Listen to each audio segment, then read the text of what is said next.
Com.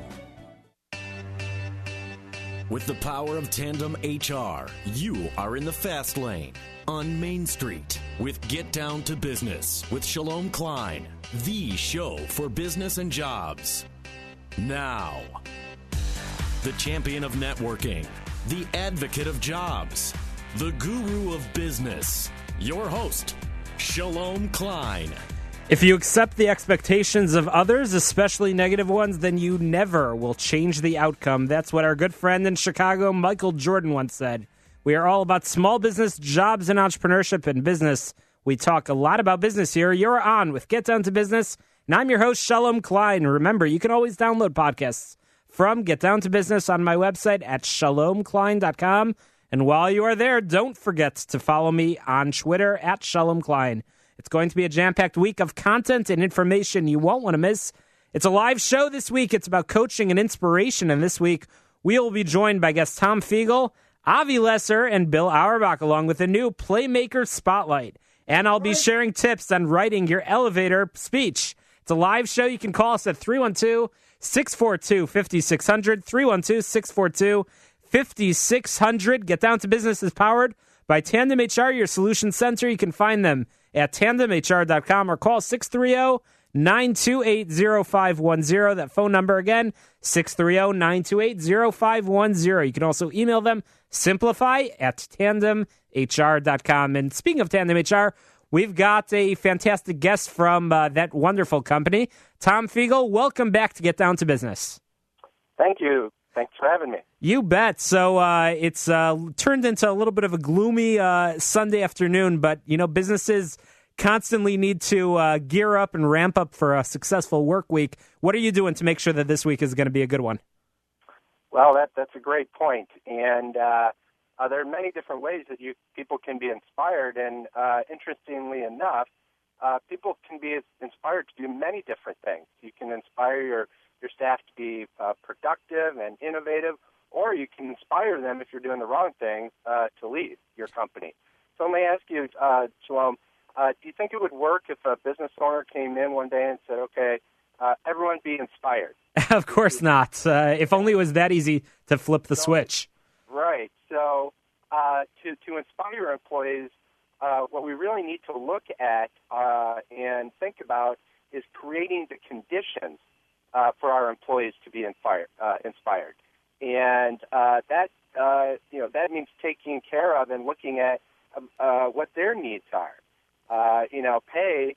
Paying people more money will only get you so far, and when people have enough money and they like their salary, they're going to look at other things to inspire them. So Tom, we've talked about this before on the show about how to create that perfect environment, and today we're using the term inspiration, which I think honestly is a big part of it. I think that people need to be inspired to come into work, but we as bosses, we as employers, we as entrepreneurs need to create a culture and environment, not just for the people that work with us, but for the people that we work with, our clients and everybody who we consider stakeholders, to make sure that we're bring off the right aura and the right image. How is that done? That's a great question, and it's something that employers should think about and do every day. And there's a lot of maintenance work that goes into inspiring your staff. It's not just something you can do and then only do it when necessary. So there's a great leadership author out there. You're probably familiar with him, Daniel Pink. Sure. And in 2009, he came out with a book that I think does a great job of describing the three most important things that people want that provide the conditions for them to be inspired.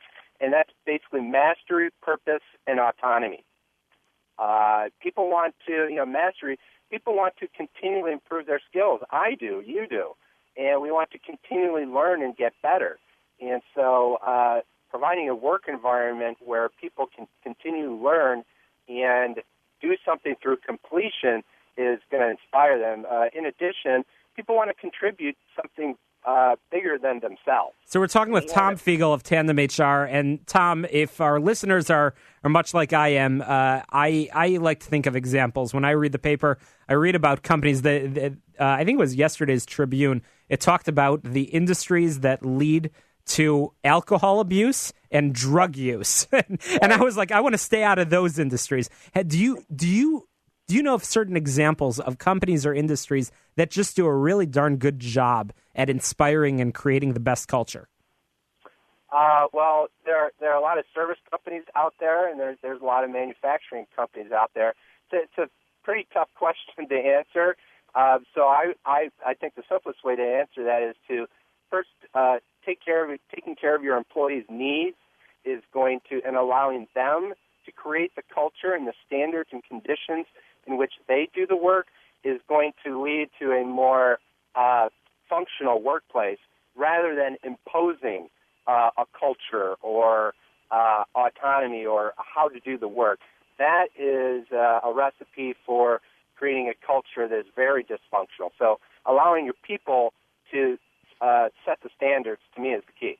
That's great. So small businesses don't have as many resources, and I'll put in parentheses over here, money, to do all the things that some bigger businesses can do. Things like creating special parties and nights out and things like that. Are there little things that you can recommend for companies to create the best possible environment?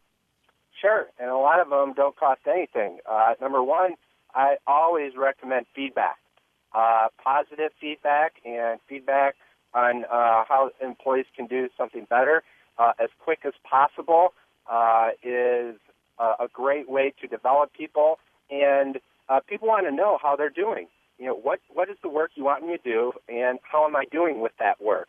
So when you're consistently sharing with them, giving them feedback on their performance, they really appreciate that, and that doesn't cost anything. Well, appreciation is definitely important. One thing that I think I've mentioned it on the air in the past, but one thing I was really impressed with when I visited the beautiful offices of Tandem HR in Westchester is I think there was a new employee starting on the day that I walked in, and I was so impressed. I don't think that new employee, I don't think it was a manager.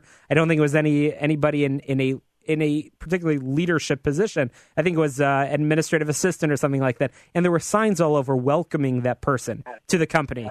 I thought that was just a fantastic idea. Any idea where that tradition originated? Well, it all goes back to the culture of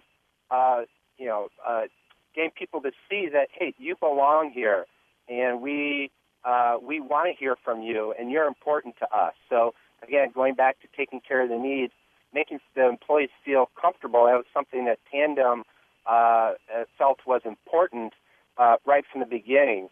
And that is just an example of demonstrating right from the front, when employees start, that, hey, you're important to us, by showing everybody that, hey, we have a new employee, and let's make them feel welcome.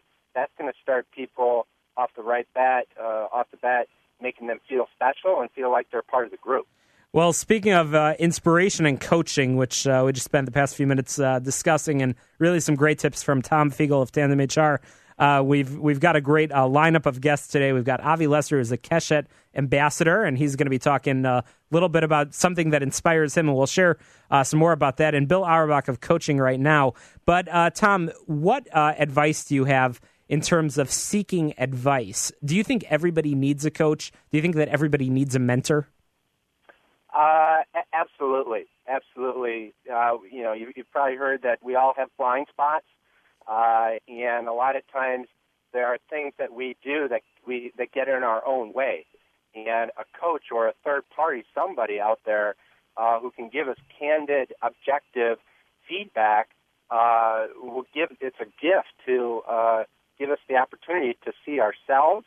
And once we do that and we are more aware of our blind spots, then we can make those changes. But if we go through life and go through our career without knowing that, we can be making a lot of wrong moves and bad decisions and never know why we're not meeting the goals that we want to. Fantastic. Great advice from our friends at Tandem HR. So, Tom, I can't believe it, but we're running out of time. How can people get a hold of you? You can email me at tfiegel@fiegelcoaching.com. Fantastic. Great advice. Thank you for the time. And you can get in touch with Tandem HR, your solution center at tandemhr.com, or call 630-928-0510. Get Down to Business is brought to you in part by Everett Wealth Solutions, a registered investment advisor and financial planning firm, a fiduciary advisor that helps you create your personal wealth. You can find them at everettwealthsolutions.com or call 708-771-7777. That phone number again, 708-771-7777. And a bonus for all of you that listen to the show, at the end of the program, I'm going to be sharing some tips on how to write your killer elevator pitch. And all of you entrepreneurs, you know that you need it out there. Coming up, we're going to check in with executive business coach and award-winning Vistage Chair, Dick Smith. But until that time, make sure you use hashtags coaching, hashtag inspiration, because that's what we're learning all about here this week on Get Down to Business. Don't go anywhere. After this, we're going to be talking with Dick Smith and learning some more tips and advice from great entrepreneurs. You're listening to the show that's all about small business, jobs, and entrepreneurship. You're listening to Get Down to Business. I'm your host, Shalom Klein.